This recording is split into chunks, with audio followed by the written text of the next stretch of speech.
1,14,000 शिक्षकों को सक्षमता पास परीक्षा होने पर नियुक्ति पत्र वितरण करने के दौरान माननीय मुख्यमंत्री ने निर्देश दिया कि आने वाले दिनों में बिहार में रिक्त पदों पर बड़े पदों पर बहाली कर दी जाएगी। आप सभी को समाचार पत्रों के माध्यम से पूरी खबर पर रुक कराएं तो आपको बता दें, कल 1,14,138 विशिष्ट शिक्षकों को नियुक्ति पत्र वितरण का समारोह था। वहां पर मुख्यमंत्री श्री नीतीश कुमार ने सभी पास शिक्षकों को नियुक्ति पत्र देते हुए उन्हें विशिष्ट शिक्षक बनाने का कार्य कर दिया है और साथ ही साथ ये भी कहा है कि जितने भी रिक्त पद हैं उन रिक्त पद बहाली प्रक्रिया जल्द शुरू की जाएगी। शिक्षा विभाग को उन्होंने निर्देशित भी किया। साथ ही साथ उन्होंने ये भी कहा कि सक्षमता पास उत्तीर्ण विशिष्ट शिक्षकों को नियुक्ति पत्र देते दौरान उन्होंने कहा कि हम वर्ष 2005 से ही बिहार के विकास में लगे हुए हैं और आने वाले दिनों में बिहार में 2 लाख से अधिक पदों पर फिर से शिक्षक भर्ती का विज्ञापन देखने को मिलेगा। और साथ ही साथ ये भी बताया गया कि जितने भी शिक्षक सक्षमता परीक्षा पास करके विशिष्ट शिक्षक बन चुके हैं उनके तबादलों की प्रक्रिया अभी रुकी रहेगी। सीएम ने नियुक्ति पत्र वितरण समारोह में यह ऐलान किया है कि सक्षमता पास शिक्षकों को फिलहाल तबादला भी नहीं किया जाएगा। मुख्यमंत्री नीतीश कुमार ने बुधवार को यह घोषणा कर दी। उन्होंने कहा कि जो नियोजित शिक्षक हैं जिस जगह पर कार्य कर रहे हैं तत्काल सरकारी शिक्षक बनने के बाद उसी स्थान पर कार्य करते रहेंगे। इनके लिए नए पदस्थापन पर बाद में निर्णय लिया जाएगा। मुख्यमंत्री अधिवेशन भवन में सक्षमता उत्तीर्ण विशिष्ट शिक्षकों को नियुक्ति पत्र वितरण के दौरान आयोजित कार्यक्रम में संबोधित करते हुए उन्होंने जानकारी दी है और उन्होंने ये भी कहा कि शेष बचे 85,609 नियोजित शिक्षकों को फिर से परीक्षा में बैठने का अवसर मिलेगा। उन्होंने ये भी कहा कि शिक्षकों की कमी की वजह से 2006 से लेकर 2006 और 2007 से पंचायत और नगर निगम के जरिए बड़े पैमाने पर नियोजित शिक्षकों की नियुक्ति की गई थी। इनकी कुल संख्या 3,67,143 है। मुख्यमंत्री ने यह भी कहा कि वर्ष 2023 में बिहार लोक सेवा आयोग से नए शिक्षकों की नियुक्ति शुरू कर दी गई, जिसमें 28,000 नियोजित शिक्षकों के सरकारी शिक्षक बन चुके थे। बचे हुए नियोजित शिक्षक सरकारी शिक्षक बनने की मांग कर रहे थे तो पिछले वर्ष तय कर दिया गया कि अलग से एक परीक्षा लेकर नियोजित शिक्षक को सरकारी शिक्षक बनाने का अवसर दिया जाएगा। उन्हें 5 मौके दिए जाएंगे और अब तक 2 परीक्षा का आयोजन किया गया है। पहली सक्षमता परीक्षा में 1,87,818 नियोजित शिक्षक पास हुए थे। जांच में 1,14,138 सरकारी शिक्षकों के प्रमाण पत्र सही पाए गए और आज यानी कि कल 20 नवंबर को उन्हें नियुक्ति पत्र दिया गया। बचे हुए शिक्षकों के प्रमाण पत्रों की जांच की जाएगी और शिक्षा विभाग का कार्य बहुत तेजी से चल रहा है और आने वाले दिनों में उन पर भी प्रक्रिया शुरू कर दी जाएगी। सीएम ने यह भी कहा कि दूसरी सक्षमता परीक्षा पिछले सप्ताह रिजल्ट भी आ चुका है, उसमें 65,716 नियोजित शिक्षक पास हुए हैं। इसके बाद 85,609 नियोजित शिक्षक शेष बचे हुए हैं जिन्हें 3 परीक्षाओं में बैठने के मौके भी दिए जाएंगे। साथ ही साथ नीतीश कुमार ने यह भी कहा कि बीपीएससी के द्वारा लगातार नए शिक्षकों की नियुक्ति की जा रही है।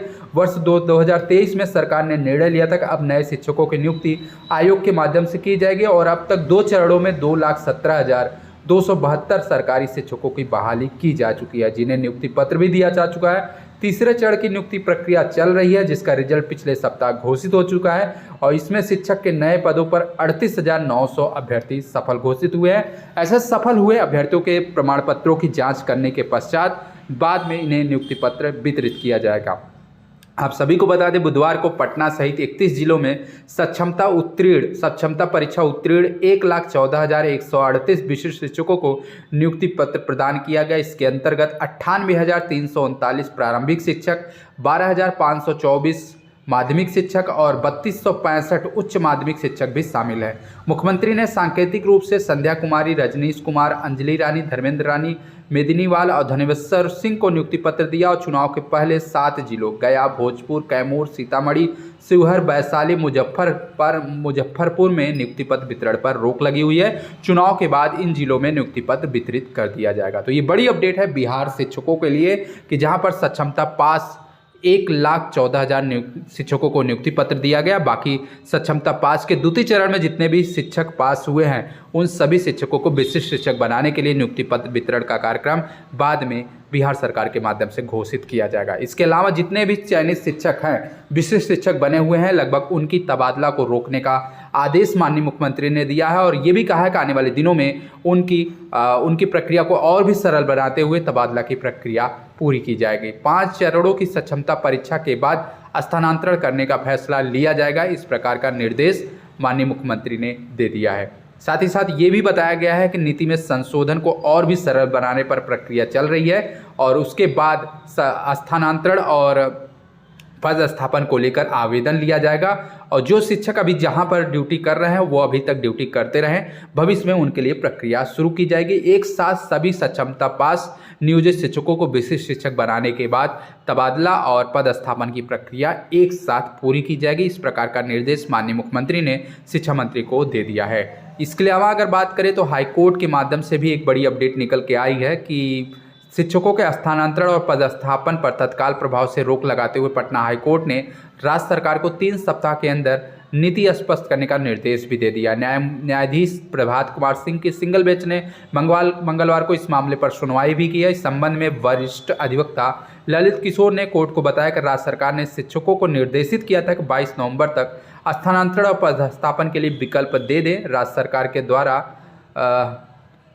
के द्वारा यदि शिक्षक निर्धारित समय सीमा के अंदर विकल्प नहीं देंगे तो राज्य सरकार अपने स्तर पर स्थानांतरण और पदस्थापन का निर्णय ले लेगी। याचिका पर सुनवाई करने के दौरान याचिकाकर्ताओं की तरफ से जो अधिवक्ता है मृत्युंजय कुमार ने कोर्ट को यह जानकारी दी कि राज्य सरकार के द्वारा मनमानी ढंग से विकल्प देने की तारीख तय करना कहीं न कहीं गलत भी है। विभाग ने पुरुष शिक्षकों को 10 सग्र डिवीजन और महिला शिक्षकों को 10 पंचायतों का विकल्प दिया था। इस मामले की अगली सुनवाई 3 सप्ताह के बाद होने जा रही है। 22 नवंबर तक स्थानांतरण और पदस्थापन देने का विकल्प सरकार ने दिया था, लेकिन विकल्प न देने पर सरकार अपने स्तर पर निर्णय लेने के लिए प्रक्रिया कर रही है और इसी को लेकर अभ्यर्थी कोर्ट गए हुए थे, जहां पर हाईकोर्ट ने 3 सप्ताह के अंदर सरकार को अपनी नीति स्पष्ट करने का निर्देश भी दे दिया है। साथ ही साथ शिक्षकों के स्थानांतरण नीति पर सरकार ने फिलहाल अभी तक रोक लगा दी है। शिक्षा मंत्री सुशील कुमार ने शिक्षा विभाग के समकक्ष में मंगलवार को एक सम्मेलन के दौरान जानकारी दी। उन्होंने कहा कि सक्षमता परीक्षा का 5वां चरण समाप्त होने के बाद स्थानांतरण नीति पर विचार किया जाएगा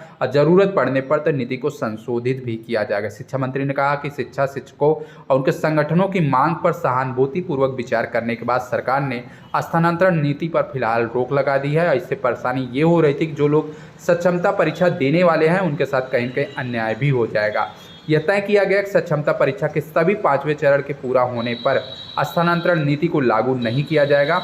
स्थानांतरण नीति पर रोक लगने के बाद कहीं न कहीं सक्षमता परीक्षा उत्तीर्ण शिक्षक उसी विद्यालय में अपना योगदान देंगे जहां पर वो कार्य कर रहे थे। तो आप सभी को बता दें, नियोजित शिक्षक के द्वितीय चरण का परीक्षा पास होने नियोजित शिक्षक सक्षमता परीक्षा के द्वितीय चरण पास होने के बाद बाकी बचे 3 मौके का पूरा होने के बाद स्थानांतरण नीति और पदस्थापन की प्रक्रिया सरकार के माध्यम से शुरू की जाएगी। वहीं दूसरी तरफ अगर बात करें तो बिहार माध्यमिक शिक्षक संघ ने मंगलवार को शिक्षक स्थानांतरण पदस्थापन नीति के विरोध में डाक भंगला से लेकर कैंडल मार्च भी निकाला। संघ का मार्च तक बुद्ध पार्क के पास समाप्त हुआ। तो कहीं न कहीं अब शिक्षकों का ये विरोध चल रहा है और आने वाले दिनों में पदस्थापन और स्थानांतरण नीति को लेकर कहीं न कहीं कोर्ट के माध्यम से इस मामले पर संपूर्ण हल निकलेगा और सरकार 3 सप्ताह के अंदर इस मामले पर जवाब भी दाखिल करेगी। फिलहाल पदस्थापन और स्थानांतरण की प्रक्रिया रोक दी गई है और आने वाले दिनों में कोर्ट के माध्यम से इस प्रकार की मामले का निस्तारण होगा। इसके अलावा समाचार पत्रों के माध्यम से एक बड़ी अपडेट निकल के आ रही है कि छूटे हुए शिक्षकों को प्रमाण पत्रों की जाँच का एक और अवसर दिया जाएगा। शिक्षा विभाग 48,419 शिक्षकों को फिर से काउंसलिंग कराने का मौका देने जा रही है। इससे शिक्षकों की काउंसलिंग में उन्हें आवंटित जिलों में की जाएगी। इसके लिए 5 स्लॉट भी निर्धारित कर दिए गए हैं। वैशाली, दरभंगा, समस्तीपुर में जिला शिक्षा पदाधिकारी के द्वारा निर्धारित स्थान पर, जबकि अन्य जिलों में डीआरसी में काउंसलिंग की जाएगी। माध्यमिक शिक्षा निदेशालय ने इस संबंध में आदेश पारित कर दिया है। माध्यमिक शिक्षा निदेशक योगेंद्र सिंह के अनुसार निकाय शिक्षक सक्षमता परीक्षा 2024 में प्रथम में सफल 1,87,818 शिक्षक अभ्यर्थियों के प्रमाण पत्रों की सत्यापन के लिए राज्य के सभी जिलों में 13 सितंबर तक काउंसलिंग हुई थी। इस अवधि में 1,39,032 शिक्षकों की काउंसलिंग की गई थी। शेष शिक्षकों की काउंसलिंग किस कारण से नहीं हो पाई थी? विभाग का निर्णय है कि विभिन्न कारणों से जिन शिक्षकों के प्रमाण पत्रों का सत्यापन नहीं हो पाया था उनके सत्यापन के लिए मुख्यालय स्तर से तिथि और समय स्लॉट निर्धारित किया जाए। ऐसे में सभी जिलों में 13 सितंबर तक संपन्न काउंसलिंग में विभिन्न कारणों से अपने प्रमाण पत्रों का सत्यापन नहीं कर पाए 48,419 शिक्षक अभ्यर्थियों को काउंसलिंग कराने का निर्णय लिया गया है। इसके लिए सुबह 9 बजे से लेकर शाम 4:30 तक 1.5 घंटे का 5 स्लॉट निर्धारित किया गया। इस संबंध में नाम में गड़बड़ी वाले शिक्षकों को भी बड़ी राहत दी गई। किसी शिक्षक के अभ्यर्थी के आधार पर अंकित नाम के टाइटल मैट्रिक प्रमाण पत्र में अंकित नाम के टाइटल में परिवर्तन होने पर उन्हें परेशान होने की कोई ज़रूरत नहीं है। इसके लिए आधार सत्यापन नहीं होने की स्थिति में शिक्षक अभ्यर्थी के द्वारा न्यायिक दंडाधीश के माध्यम से प्राप्त किया गया शपथ पत्र प्रस्तुत करने पर उनके नाम और टाइटल को सही मानते हुए सत्यापन किया जाएगा। आप सभी को बता दें, सक्षमता परीक्षा के प्रथम चरण में जो छूटे हुए शिक्षक थे उनको फिर से एक बार मौका मिलने जा रहा है और 21 यानी कि आज से काउंसलिंग की प्रक्रिया शुरू की जाएगी और इसमें 48,000 शिक्षकों को मौका मिलने जा रहा है। आप सभी को बता दें, छूटे हुए शिक्षकों के प्रमाण पत्रों की जांच को एक और मौका दिया जाएगा और आवंटित जिलों में 21 से 30 नवंबर तक ये काउंसलिंग प्रक्रिया जारी रहेगी। 5 स्लॉटों में सुबह 9 बजे से लेकर शाम 4:30 बजे तक 5 स्लॉटों में यह प्रक्रिया जारी रहेगी। आप सभी को बता दें, इस प्रक्रिया में कौन कौन से शिक्षक शामिल हो सकते हैं जो संदेहास्पद रहेंगे, जिसकी संख्या 26,412 है, जिसके पास मूल प्रमाण पत्र नहीं है, जिसकी संख्या 7,987 है, बायोमेट्रिक आधार सत्यापित नहीं हुआ है लेकिन डॉक्यूमेंट सत्यापन हुआ है, ऐसे भी 124 शिक्षक हैं। साथ ही साथ जिसके पास मोबाइल नहीं है, OTP नहीं आया, ऐसी संख्या 311 है। बायोमेट्रिक स्थापित हुई है लेकिन आधार फेल हो जा रहा है, इसकी भी संख्या 10,219 है। अभ्यर्थी आए ही नहीं है, इसकी संख्या 3,356 है। ऐसे समस्त शिक्षकों को आज से लेकर 30 नवंबर तक एक फिर से काउंसलिंग का मौका दिया जा रहा है। तो बड़ी अपडेट है, बिहार राज्य के द्वारा शिक्षकों को लेकर और युवाओं को लेकर बिहार सरकार काफ़ी